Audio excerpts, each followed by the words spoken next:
예, 서 교수님 고생 많이 하셨습니다. 서울대학교 IRB 운영 경험 사례를 중심으로 말씀해 주셨습니다. 이어서 홍성근 경상대학교 의과대학 교수님께서 대학 IRB 운영 경험과 현실에 대해서 발표해 주시도록 하겠습니다. 홍 교수님 부탁드리겠습니다. 시간은 좀 많이 드셨는데 조금만 시간을 주시면 감사하겠습니다.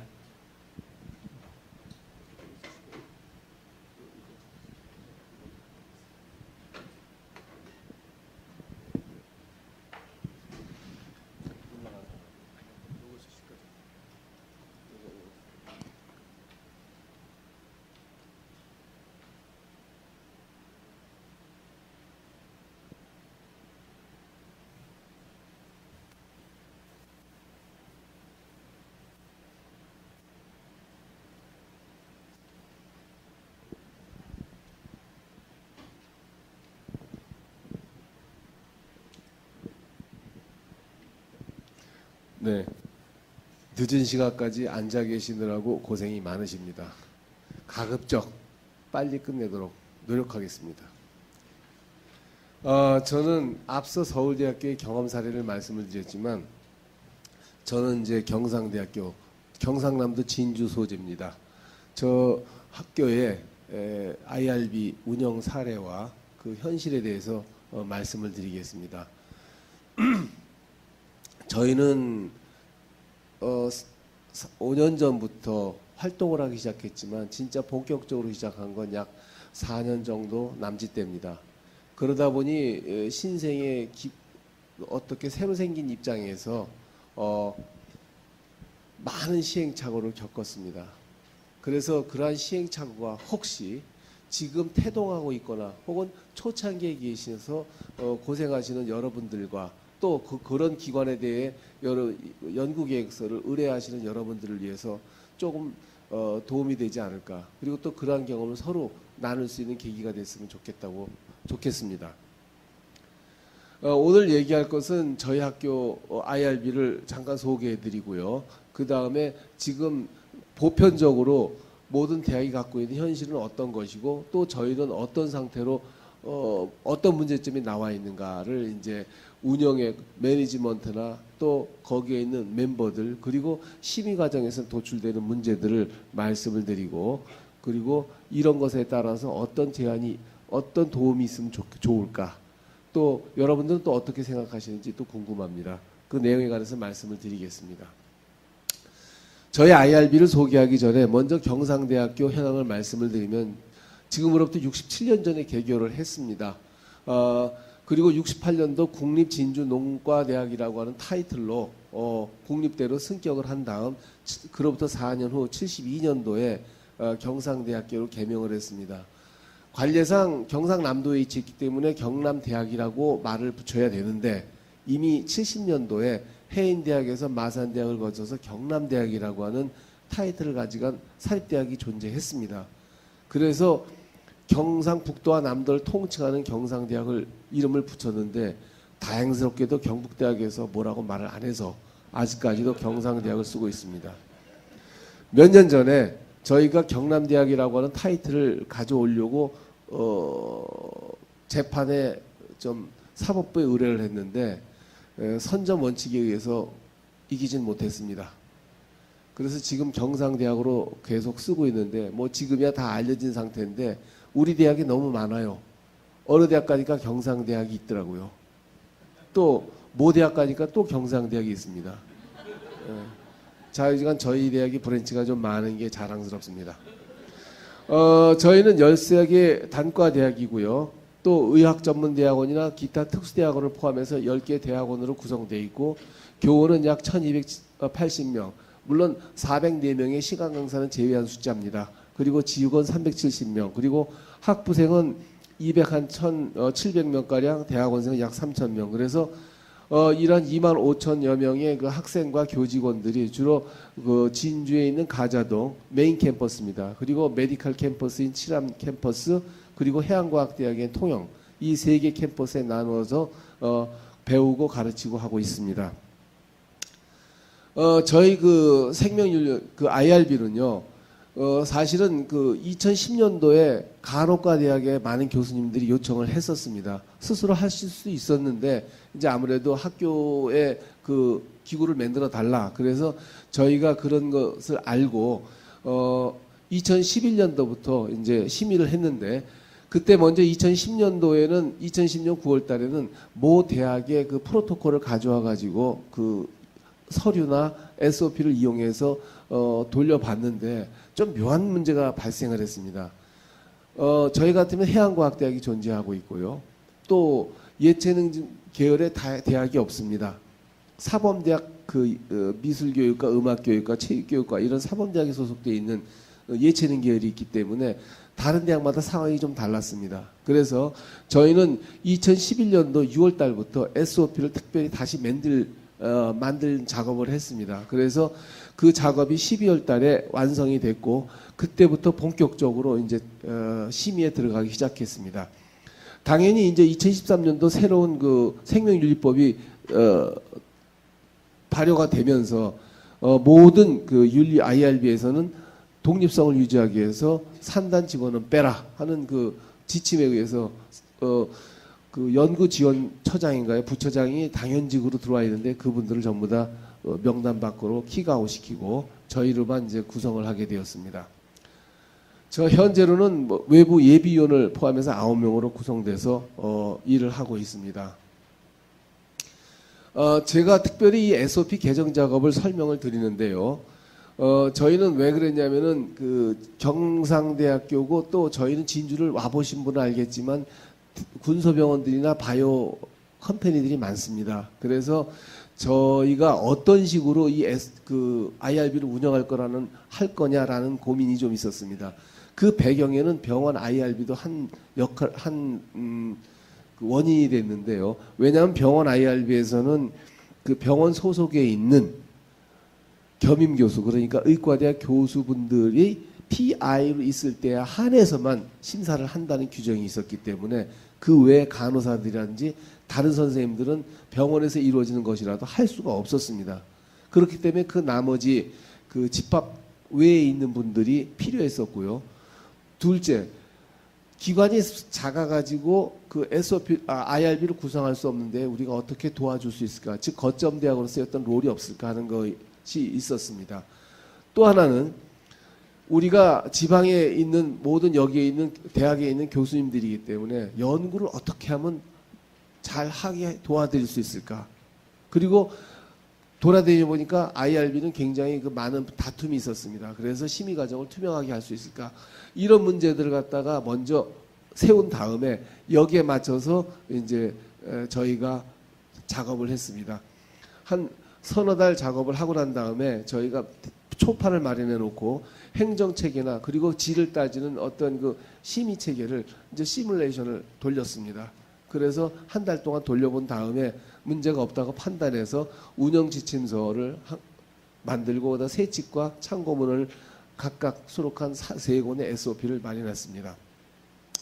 이 SOP를 기준으로 해가지고 이제 저희가 그 이러한 것을 하게 됐는데 아주 특징적인 건 뭐냐면 빨리 프로세싱을 해드리자 하는 것이었습니다.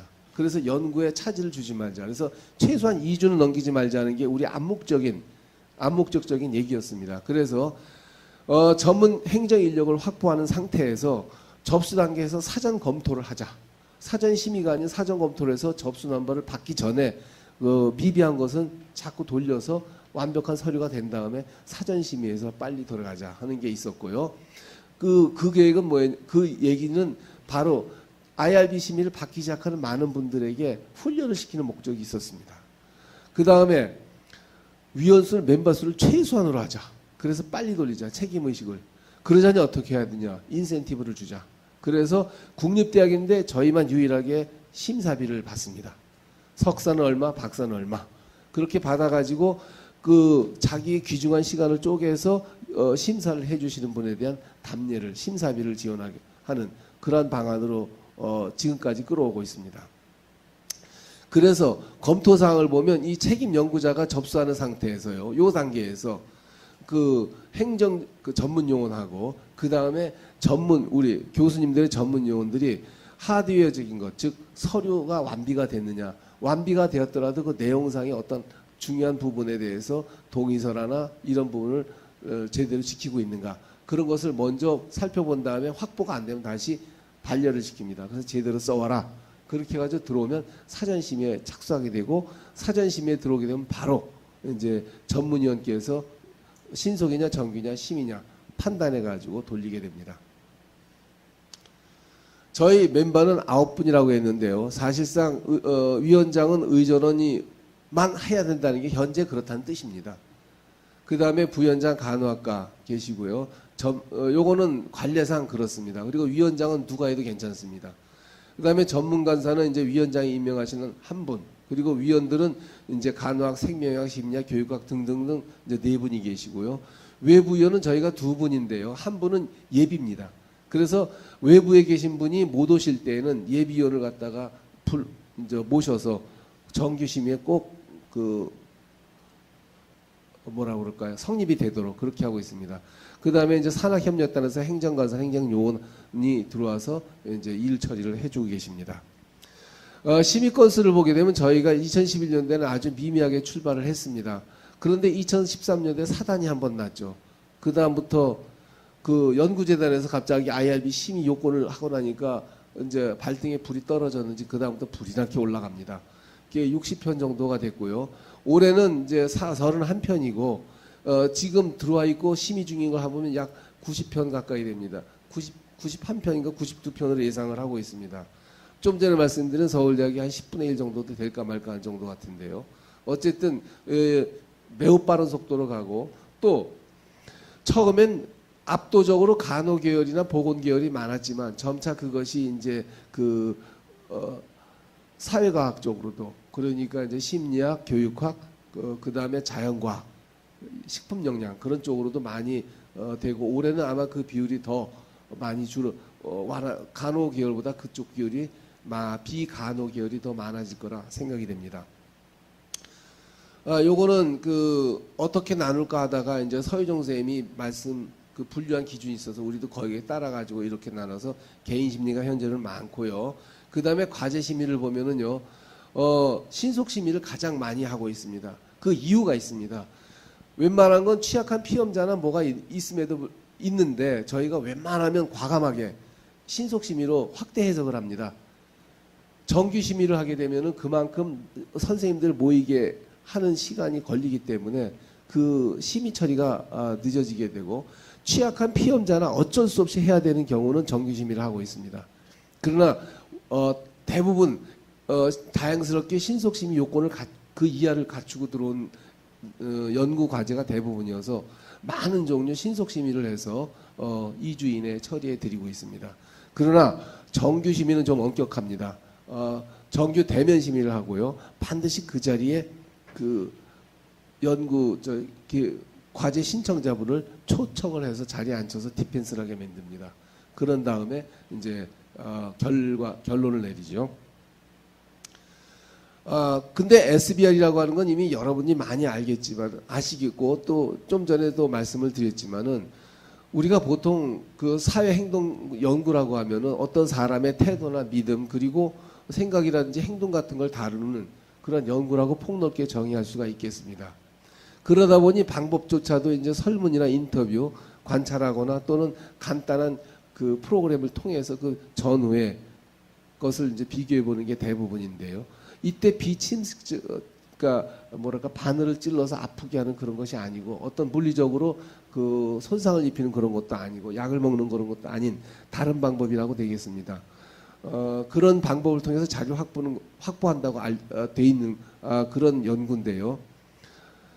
이게 보통 우리가 생각하기에 정말 평상 리스크 이하라고 생각되지만, 늘 아시는 것처럼 이거 굉장히 그 설문이나 인터뷰를 하다 보면 불쾌합니다.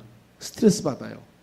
그리고 또 이런 것에 아주 주관적인 요소가 강하기 때문에 그 관계 단절이라든지 심지어는 이제 경제적이나 정치적인 손해까지도 느끼는데, 사람의 그 주관적인 요소가 크게 좌우되다 보니까 생각보다 대형 사고가 터집니다. 한 번은 이런 일이 있었어요.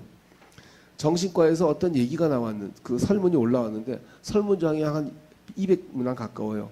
읽다 보면 자기가 이 세상에 쓸모없는 사람이 되는 것처럼 나와요. 그 설문이 그렇습니다. 그러면 그거 다 간신히 휘랍시킨 다음에 높은 달이 올라가지 말게 유도를 해야 될 겁니다. 아마 위험한 곳에 가면 큰 대형 사고 치실지도 모르죠. 그런 설문을 만들어낸 이유는 아무래도 그 설문의 그 밸리디티를 높이려고 하는 것 같은데, 그런 식의 것도 오기 때문에 굉장히 질적인 그 심사가 잘 이루어져야 된다고 생각을 합니다.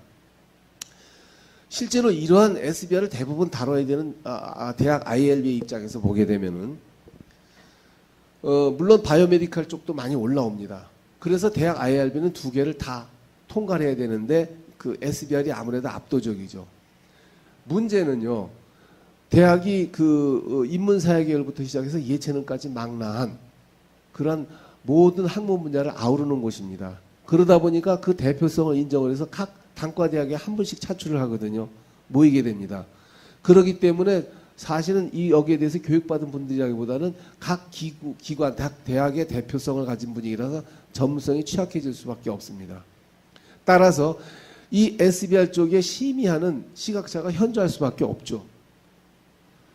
더 중요한 거는 이전 같으면 총장님들은 직선제에서 올라왔기 때문에 이런 쪽에 표에는 관심이 있을지 몰라도 이런 그 법이 요구하는 그런 것 중에서 조금은 관심이 덜 하십니다.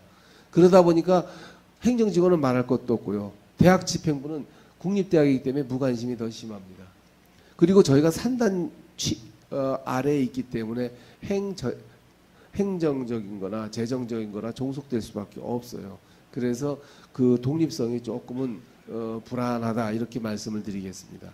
또 하나, 많은 연구가 대학병원에서 이루어지는데 이것 때문에 갈등이 많이 생깁니다. 주로 저희 대학 IRB에서 오는 연구들을 보게 되면 병원에서 진행되지 못했기 때문에 오거든요. 그러면 저는 병원 IRB 위원장님한테 묻습니다. 이거 당신네 그 장소에서 하는 건데 왜 여기까지 올라오게 하느냐. 우리도 일 많아 죽겠는데 라고 하는 말은 생략하지만 그쪽에서 하니까 당신네들이 맡아 해주세요 하면 안 됩니다. 우리 규정이 여기에 근무하시는 교수님이 PIL 과제에 한해서. 두 번째 이슈가 또 있죠. 거긴 심사비가 미니멈 몇십만 원인데 저희는 아주 저렴하잖아요. 그러니까 그 경제적인 문제 때문에도 옵니다. 그래서 항상 이 문제 때문에 저희가 병원하고 갑론을 박하는 경우가 많고, 최근에 이것을 어느 정도 잠정적으로 이제 그 의견 교환이 이루어져서 좀 조율해 나가고 있는 중입니다. SBR이기 때문에요. 아무래도 과제 심의에는 여러 가지가 많습니다. 제일 문제되는 게 뭐냐면 아까 서 선생님이 말씀하신 것처럼 SBR은 연구자의 주관적 견해가 아주 강합니다. 쓰는 용어나 방법도 주관적입니다. 그렇기 때문에 저희가 법 앞에서 평등한 것처럼 객관화하고 강제성을 띠는 경우에 대해서는 반발적인 요소가 굉장히 많죠. 그래서 처음에 연구대단에서 IRB 승인을 받아와라 하고 했을 때 그 제안됐던 그 과제 중에 한 분을 보시면 완전히 뭐라고 그럴까요? 비협조적입니다. 그 이면에 행간을 읽어보면 니들이 뭔데 이것을 심의하려고 하느냐, 느낌표 2개, 3개쯤 찍혀있는 그런 그 프로포절이 올라왔습니다. 어떻게 해볼 수가 없죠. 경험이 없고 이제 이런 부분에 대해서는 아무래도 처음 뭐랄까요, 경험하시니까 그럴 수밖에 없는데, 그렇기 때문에 이런 부분을 갖다가 호소하려면 결국 계속되는 교육밖에 없다라는 생각이 듭니다. 또 하나, 많은 부분들이 그렇지만은 이 SBR 연구하시는 부분에 이걸 동의서를 얻고 이걸 IRB 통과했다고 하는 거 하나만으로 모든 것이 끝났다라고 보는 인식입니다.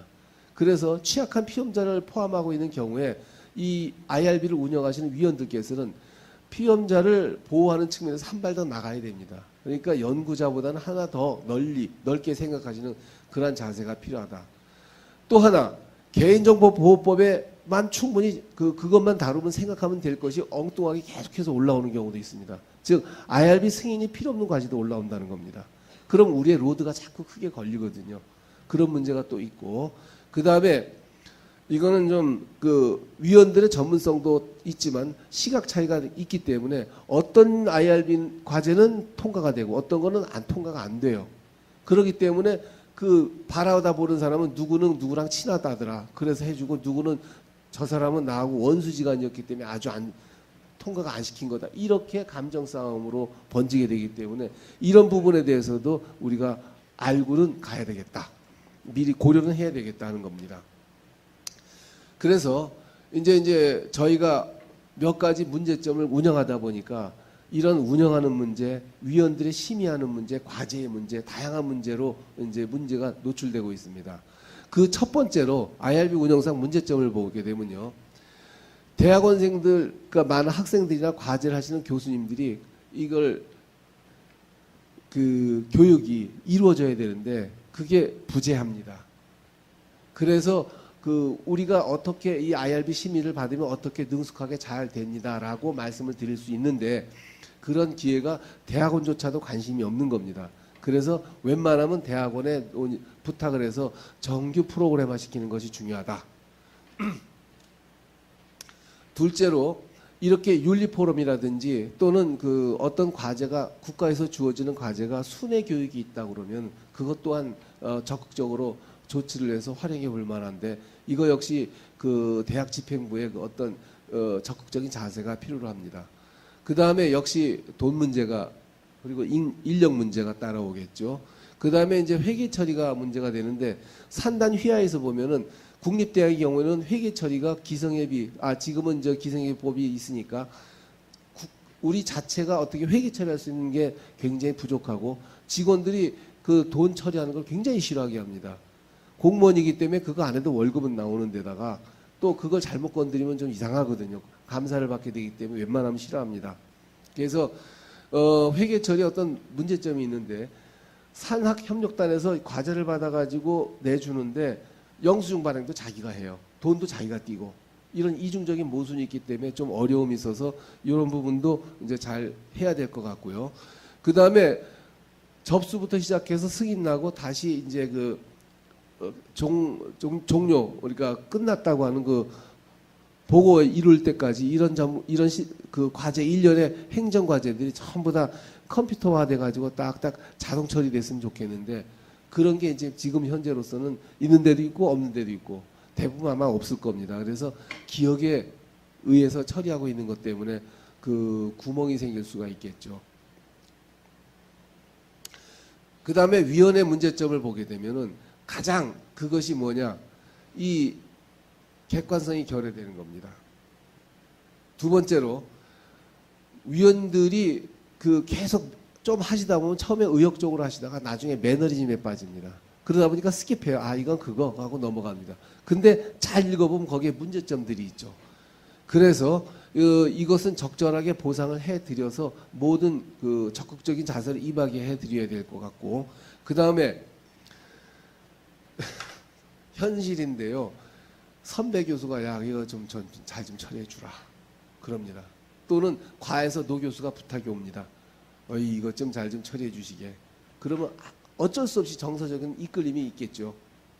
그런 부분이 있기 때문에 이런 것을 다 그 극복해내려면 아주 치밀한 판례 같은 것이나 SOP가 존재해야 된다 하는 것이 필요합니다. 그 다음에 우리가 보는 과제 진행이나 현장 점검은 말도 안 됩니다. 너무나 적고 일이 많기 때문에 이건 뭐 그 연구 과제 책임자가 알아서 할 수밖에 없는 상황입니다. 과제 또한 문제점입니다. 과제 자체가 불완전해요. 그래서 그러다 보니 계속 돌려드리다 보니까 리스크가 업무가 과중되고 그러다 보니까 그리고 또 스킵하다 보면 위험이 증대되고 그 다음에 이미 진행됐거나 혹은 끝났는데 연구심의 요청합니다. 시제를 전부 다 미래형으로 바꿔오는데 그렇게 완전 범죄는 없어요. 쭉 읽다 보면 과거형이 쫙 나옵니다. 그건 이미 끝났다는 얘기죠. 근데 또 오는 겁니다. 근데 우린 그거를 심사하고 있는 우리 입장에서는 참 자존심 상합니다. 그렇기 때문에 이런 문제가 오고 그러니까 로드가 또 커지는 거죠. 아까도 말씀드린 것처럼 연구자 편의로 설계가 돼가지고 마구 옵니다. 그럼 서희정 선생님 잔뜩 써놓으셨잖아요. 그걸 다 우리가 들여다보고 코치를 해줘야 됩니다. 참 힘듭니다. 그 다음에 이건 아주 중요한 건데요. 그 연구 책임자가 교수냐 학생이냐 어느 것을 하냐. 근데 SBR 쪽에서는 대부분 연구자가 연구 책임자로 오더라고요. 근데 그 대학원생일 경우가 많습니다. 처음 논문 쓰는 거죠. 근데 현장에서 사고가 터지면 누가 맡겠습니까? 그 대처 능력이 있는 건 역시 그래도 교수님 아니겠습니까? 그런 부분을 갖다가 많이 고려해야 될 필요가 있다. 그 다음에 이제 불필요하게 심의 요청하는 경우도 많습니다. 왜냐하면 학교가 느슨하다고 믿기 때문에 다른 곳에서 해야 될 것들을 우리한테 오는 경우가 많습니다. 그것도 역시 부하가 걸리는 일이겠습니다.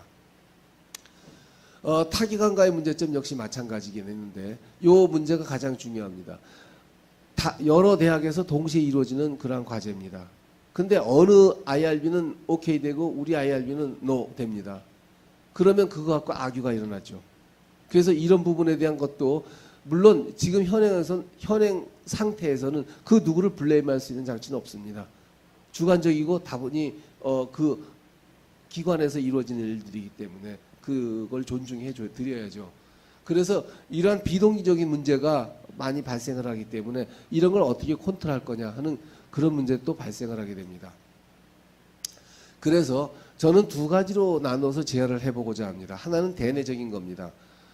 업무, 그러니까 그 행정적인 에피션시를 올리려면은 사전 검토를 강화시켜서 또 끊임없는 교육을 해가지고 그 교육을 통해서 효율적인 프로포절이 들어오도록 그리고 그 막힘없는 행정 라인이 이루어지도록 그렇게 해야 될 것 같고요. 그 다음에 전문성을 확보해야 됩니다. 멤버들에게 좀 요번에 IRB 교육이 나오니 꼭 좀 가서 참석을 하셔가지고 재교육을 받으세요. 그러면 왜 그렇게 없던 출장이 많이 생기는지 그냥 가면 출장비 다 드리고 그냥 공짜로 해드리는데 안 됩니다. 일이 생겨서 안 받으시려고 그래요. 그래서 어떻게든지 이 재교육이나 연수는 끊임없이 1년에 한 번 정도는 가시도록 해서 받을 필요가 있겠고요. 그 다음에 심의과정 작성교육은 대학원이나 그 각 학과에서 반드시 학점화시킬 필요가 있다고 봅니다. 그 다음에 심의 결과는 이제 판례화시키는 건데 일관성, 객관성 유지하려면 아무래도 그런 조례집을 많이 확보를 하고 또 그 SOP를 꼼꼼하게 계속 업데이트 시키는 방법을 썼으면 좋겠습니다. 그 다음에 대학병원이 있는 곳이라면 이제 대학 IRB하고 항상 그 얘기를 해서 그 조율을 해나가가지고 어디까지는 우리가 하고 어디까지는 당신네들 하십시다. 이렇게 하는 게 중요하겠습니다. 그 다음에 이제 밖에 대외적으로 저희 IRB는요, 한 곳에서 결정을 내리면 그래서 이건 부당하다 하고 다시 그 재심의를 요청하지 않겠습니까? 그렇게 되면 보나마나 그 똑같은 얘기가 나올 겁니다. 왜? 그 멤버가 또 심의를 하기 때문이죠. 그런데 이 IRB가 완벽하진 않잖아요. 어딘가는 또 불편부당하고 잘못된 것을 낼 수 있는데 그런 경우에서 그 피험자가 어떤 데미지를 받았다고 손해를 느꼈을 때 그것을 요구할 수 있는 장치가 요구한다고 할 때 그것을 들어줄 만한 장치가 없습니다. 외국의 경우에는 재판을 걸면은 당연히 학교가 그걸 책임을 그 IRB가 소송 당사자가 돼가지고 할 수 있는데 우리나라는 제가 듣기로는 없는 걸 알고 있어요. 그 다음에 이것과 마찬가지로 그 결정에 대해서 연구자가 보호가 돼야 되는데 그런 게 없기 때문에 이 두 가지를 해결하기 위해서는 이 공정성을 판단할 수 있는 기구나 제도가 있어야 합니다. 아마 공영 IRB가 이런 롤을 할 수 있다고 믿어지는데 여태까지 거기까지 올라가서 뭘 했다고 하는 건 들어본 적이 없습니다. 그래서 앞으로도 생명윤리